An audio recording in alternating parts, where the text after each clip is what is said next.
और विरासत में जो है गद्दी मिल सकती है, बुद्धि नहीं मिल सकती है। समाजवादी पार्टी में लोग बुद्धि भी हीन हो चुके हैं।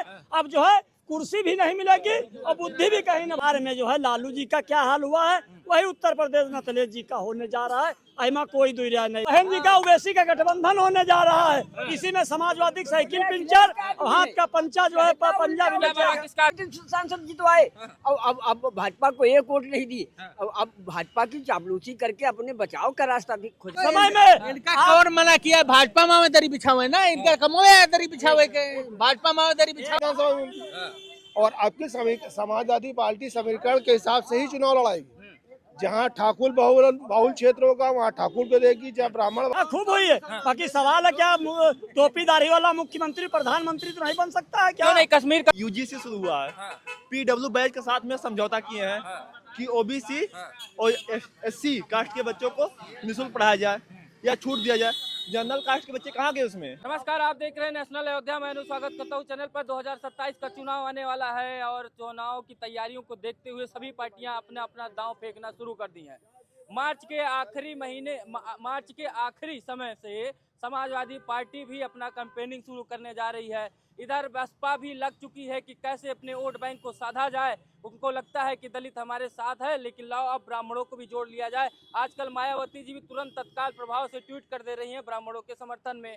इधर भारतीय जनता पार्टी भी लगा कि समर्थ समाज थोड़ा नाराज हो गया है, अब इनको कैसे साधा जाए। तो योगी आदित्यनाथ जी ने कल जैसे ही एक फिल्म रिलीज होती है घूसखोर पंडित, तुरंत वो भी एफआईआर दर्ज करवा देते हैं। यानी कि चुनावी तैयारियां शुरू हो गई, ज्यादा समय है नहीं तो अपने वोट बैंक को साधना है। अब तीन पार्टियां तो हम बात कर लिए, इधर कांग्रेस का भी कुछ पता नहीं चल रहा है कि कांग्रेस अपना क्या स्टैंड ले रही है। वो इंडिया गठबंधन में लड़ेगी सपा के साथ या चल रहा था कि बसपा के साथ जाने की कवायद शुरू कर रही थी। इधर ओवैसी भी सक्रिय हो गए हैं।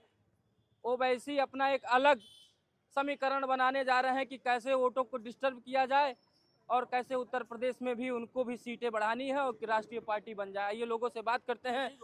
हाँ, तो वहीं से घूम लेते हैं। पहले ये बताओ कि ओवैसी भी समीकरण बना रहे हैं, अखिलेश यादव समाजवादी पार्टी भी समीकरण बना रही है, बसपा भी समीकरण बना रही है, भारतीय जनता पार्टी तो बना ही रही है। तुम्हारा समीकरण क्या बन रहा है 27 के लिए, ये बताओ जनता को।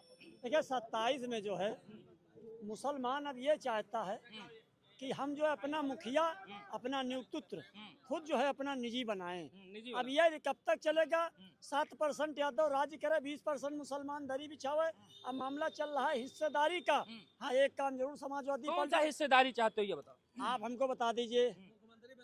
राष्ट्रीय अध्यक्ष अखिलेश यादव, नेता सांसद दल अखिलेश यादव, राज्यसभा में नेता राम गोपाल यादव, प्रदेश अध्यक्ष श्यामलाल पाल, नेता विरोधी दल विधान परिषद में लाल बिहारी यादव, विधानसभा में नेता विरोधी दल माता प्रसाद पांडे, मुसलमान का उन्हें जिम्मेदार पद पर। हाँ, एक काम जरूर समाजवादी कह रही, ये कह रही तुम्हारी भाजपा दुश्मन है मुसलमानों, ये समाजवादी जरूर कर रही। बाकी तुमने हमको क्या दिया? क्या नेता विरोधी दल विधान परिषद में, विधानसभा में या राष्ट्रीय अध्यक्ष? जब कुछ दिया नहीं तो भर वोट काहे दिए? जब मुसलमानों को समाजवादी पार्टी ने कुछ दिया नहीं, एक तो बदनाम भी हुई मुसलमानों के लिए कि ये मुसलमानों की पार्टी एक तरीके से, और तुम उनके लिए कह रहे हो दरी बिछवाते हैं, तुम उनके लिए कह रहे हो कि मुसलमानों के लिए कुछ करते नहीं। जिस पार्टी ने सब कुछ अपना न्यौछावर कर दिया मुसलमानों के लिए, उसके लिए कह रहे हो कि ऐसा नहीं वैसा। बिहार में जो है लालू जी का क्या हाल हुआ है वही उत्तर प्रदेश में अखिलेश जी का होने जा रहा है। अहिमा कोई दुई राय नहीं। आरक्षण वो बिहार है, ये यूपी है। बिहार और यूपी में बड़ा अंतर है। यही 2024 में 37 सीटें लेके आए वही अखिलेश यादव। वो खाली आरक्षण संविधान के नाम पर आई। अब 27 में जो है 2027 में 27 सीटें विधानसभा में नहीं आएंगी। क्या बात कह रहे हो? तो बहन जी का क्या लग रहा है? बहन जी का ओवैसी का गठबंधन होने जा रहा है। इसी में समाजवादी साइकिल पिंचर और हाथ का पंचा जो है पंजाबी में। किसका आदमी है? ये अखिलेश का आदमी। सब वोट इन्होंने अखिलेश को देकर सही सांसद जितवाए। अब भाजपा को एक वोट नहीं दी। अब भाजपा की चापलूसी करके अपने बचाव का रास्ता भी खोजा। चापलूसी कर रहे हो क्या बीजेपी? देखिए ये हमारे गुरुजी हैं, पिता तुल्य हैं, हम इनके पर अंगुली नहीं उठा सकते। रहा सवाल, यही समाजवादी पार्टी के लोग ऐसा दफन करेंगे आने वाला समय में। इनका कौन मना किया, भाजपा में दरी बिछावे ना, इनका कमोया दरी बिछावे के, भाजपा में दरी बिछावे। कह रहे 7% वाला मुख्यमंत्री बनेगा और 20% वाला दरी बिछाएगा, अब नहीं बिछाएगा। भाजपा में दरी बिछावे, मना थोड़ो के या में भाजपा में दरी बिछावे। भाजपा में बिछाओगे क्या? ये ऐसे मानसिकता के ही लोग हैं। ये समय जो है अब पूरा हो चुका है और ये लोग कांग्रेस के हैं। कांग्रेस जिसे सूखा पेड़ नहीं है उसमें पानी डालो तो कल्ला तो ये फल नहीं आई। तो ये फलना है। इधर आइए चच्चा, इधर आइए। ये इधर आज मुसलमानों की बात हो रही है तो मुसलमानों की ही बात करेंगे। क्या लग रहा है ये जैसे समाजवादी पार्टी बाकी खफा दिख रहा है कि समाजवादी पार्टी हमसे सिर्फ काम करवाई, हिस्सेदारी कुछ नहीं दी, अब की बार ये नया समीकरण तैयार कर रहे हैं बसपा प्लस AIM मतलब ओवैसी साहब को, तो क्या समाजवादी पार्टी की नुकसान हो जाएगी क्या इस बार, या बीजेपी फिर से सत्ता वापसी कर रही है? ऐसा नहीं है। समाजवादी पार्टी जो है इस समय 37 सांसद हैं, तो इस समय मेजोरिटी तो इस समय है ही विधानसभा में, और आपकी समाजवादी पार्टी समीकरण के हिसाब से ही चुनाव लड़ाएगी। जहाँ ठाकुर बाहुल क्षेत्र होगा वहाँ ठाकुर को देगी, जहाँ ब्राह्मण बाहुल क्षेत्र होगा वहाँ ब्राह्मण को देगी, जहाँ कास्ट होगा वहाँ कास्ट को देगी। अभी 37 लोकसभा में आपने देखा होगा, ये इसी पैटर्न पे विधानसभा का चुनाव होने जा रहा है।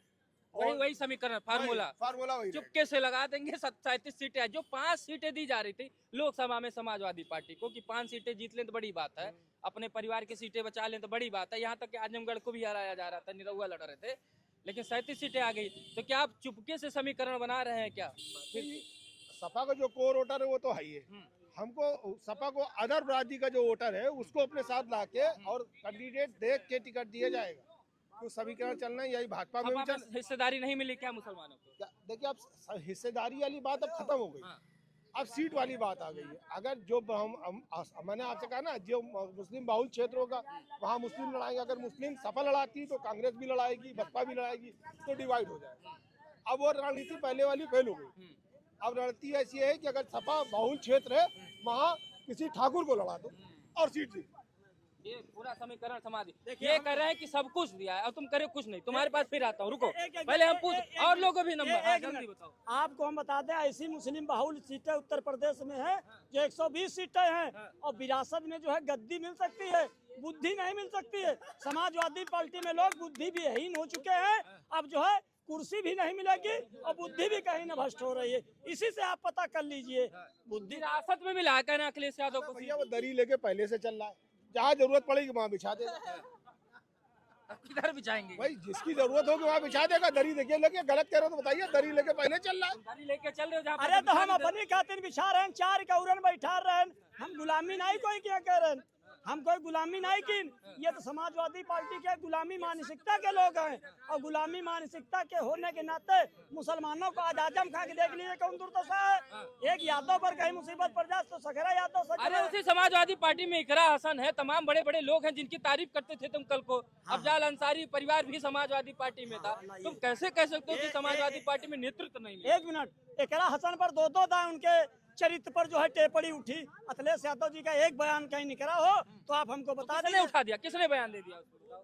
अरे उस पर जिन लोगों ने बयान दिया अखिलेश यादव ने किया, हम क्यों पूछिए आप।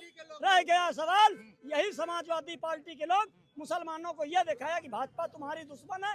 अगर तुमने हमको क्या दिया, 27 नहीं आएंगे, बब्बर से रसरुद्दीन ओवैसी साहब पार्लियामेंट बीजेपी भी नाराज हो गए तुम? नहीं, बीजेपी तो हमारी है, बीजेपी ने अब हमारी कैसे ओवैसी को ले आओगे? अरे बीजेपी हमारी ठेकेदारी नहीं की है, बीजेपी ने हमारी ठेकेदारी नहीं की है।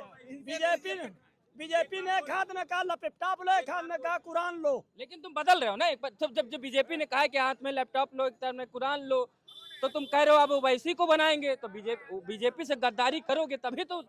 गद्दारी तो सपा ने हमको हमारे साथ गद्दारी की, सपा ने नहीं की। क्या हिजाब वाली मुख्यमंत्री नहीं बन सकती है या टोपीदारी वाला प्रधानमंत्री नहीं बन सकता है? जिस दिन हिजाब वाली मुख्यमंत्री बनेगी और टोपीदारी वाला प्रधानमंत्री बनेगा उस दिन क्यों नहीं? इसे भारत के देश के संविधान ने हमारे देश के राष्ट्रपति को टोपी वाला बनाया कि नहीं बनाया? उपराष्ट्रपति टोपी वाले बने कि नहीं बने? बताना, सीधी बता। मंत्री, कानून मंत्री तक इसी देश के टोपी वाला बना कि नहीं बना? कहाँ टोपी वाले की इस देश में उपेक्षा की गई, हमको बताओ। नहीं, उपेक्षा खूब हुई है। बाकी सवाल है क्या टोपीदारी वाला मुख्यमंत्री प्रधानमंत्री तो नहीं बन सकता है क्या? क्यों नहीं? कश्मीर का टोपी वाला नहीं है क्या? एक ही तो है, 27 प्रांतों में तो एक ही जितनी है। संख्या उतने तो रहोगे ना, क्योंकि पूरा स्टेट में भारी की अरे टुकड़ी तो वाला ये बैठा दो। कहाँ से लिखा 7% यादव राज करे, 20% तो एक मुसलमान पे बोले? एक- जब कहाँ राज कर रहा है जब यादव भाई? भागीदारी कहाँ है यादव, कहाँ राज कर रहा ये है? इसी पर तो राज की है। कहाँ राज कर रहा है बताओ? 20% मुसलमानों पर तो उन्होंने राज की अरे है, यार, एक देश 7% के मुख्यमंत्री थे, अब वो भी नहीं है, विपक्ष में बैठे हैं, कहाँ राज कर रहे हैं बताओ? अरे तो यही सबको बेवकूफ बनाते रहे तो सबको जो है ये कहते हैं मायावती बीजेपी भी टीम, असरुद्दीन ओवैसी बीजेपी भी टीम, हम कहते हैं माननीय समाजवादी पार्टी बीजेपी भी टीम, जो अपना को सीबीआई सीआईटी से बचा रही, अधिक ज्यादा संपत्ति रिवर फ्रंट वाला पर, आगरा हाईवे वाला पर, और आजम खां पर बकरी चोरी, मुर्गी चोरी, भैंस चोरी, बर्द चोरी, ऐका देखो मुकदमा लग गया, ओतले जी पर कुछ नहीं लगा, क्योंकि इसीलिए माननीय मुलायम सिंह जी ने कहा था लोकसभा में कि पुनः प्रधानमंत्री जी को देखना इसीलिए चाहिए। कह दिया था, ये तारीफ कर रहे हैं कि मुलायम सिंह यादव जी ने इसीलिए कहा था कि प्रधानमंत्री जी आप फिर से प्रधानमंत्री बनो, क्योंकि इनकी सरकार में भैंस चोरी, गधा चोरी, बल्टी चोरी, रिवर फ्रंट चोरी, जनेश्वर पार्क चोरी, तमाम आरोप लगा दे रहे हैं। क्या यही सब कारण सपा धरातल में चली गई क्या? निश्चित है कि उत्तर प्रदेश की जनता ने समाजवादी पार्टी के गुंडा राज से और बहुजन समाज पार्टी के भ्रष्टाचार राज से ऊब करके भारतीय जनता पार्टी को उत्तर प्रदेश में 2-2 बार सरकार बनाने का मौका भी दिया।